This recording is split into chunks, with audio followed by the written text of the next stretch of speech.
Écrire sur les amours de George Sand n'a pas été une décision prise à la légère.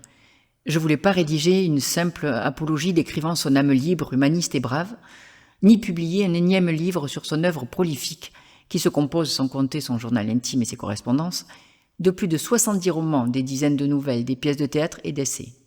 Ni discourir sur ses convictions féministes, ses engagements politiques et son rôle de mère, ni me lancer dans une simple biographie au sujet des hommes qui ont parcouru sa vie, ni la réduire à un recueil d'anecdotes sensationnelles, sorte de chronique de ses relations masculines ou des scandales qu'elle a pu susciter.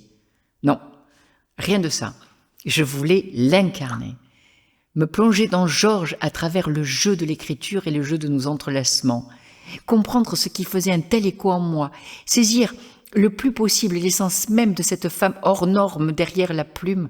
Son atypisme a défié et transgressé toutes les conventions dues à son époque.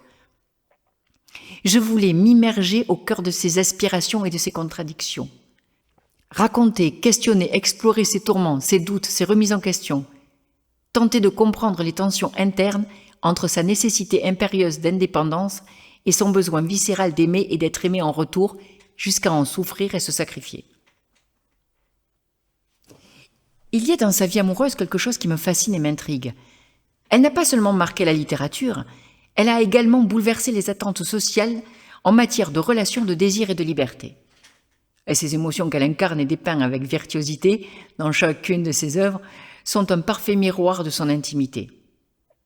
Sa quête d'authenticité mêlée à son désir d'épanouissement l'ont amené à chercher en permanence l'équilibre entre l'écrivaine et la femme, sa liberté individuelle et son désir de fusion, son épanouissement personnel et celui de l'être aimé.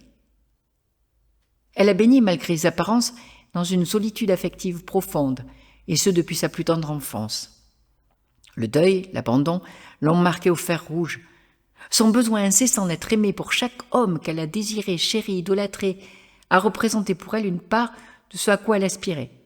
L'émancipation avec Jules Sandeau, la passion avec Alfred de Musset, la compréhension avec le docteur Pagello, l'amour platonique avec Frédéric Chopin, et enfin l'amour serein avec Alexandre Manceau. Sa recherche profonde de guérison et de compréhension d'elle-même, au travers de ses expériences et de son éternelle introspection, par son intemporalité, est une invitation à repenser nos propres relations, à nous interroger sur notre conception de l'amour et de la liberté, sur la manière dont nos blessures et nos relations façonnent notre identité, notre faculté d'adaptation au monde, à tenter de comprendre les contradictions inhérentes aux relations humaines et à la quête de soi. La crainte du rejet ne nous pousse-t-elle pas à rechercher l'acceptation sociale, professionnelle ou privée, quel qu'en soit le prix ? La peur de la trahison, l'angoisse d'être abandonné ou humilié, notre sentiment d'injustice ne se manifeste-t-il pas dans nos relations modernes au travers du doute constant, de l'insécurité permanente ou de la peur de souffrir ? Elle, qui a souvent été jugée, critiquée, notamment pour ses liaisons, rejetée par la société pour ses choix de vie audacieux, a choisi de faire face à cette blessure. Ainsi, elle l'a défiée en revendiquant son indépendance, en assumant pleinement ses choix de vie et ses amours, quoi qu'il lui en ait coûté.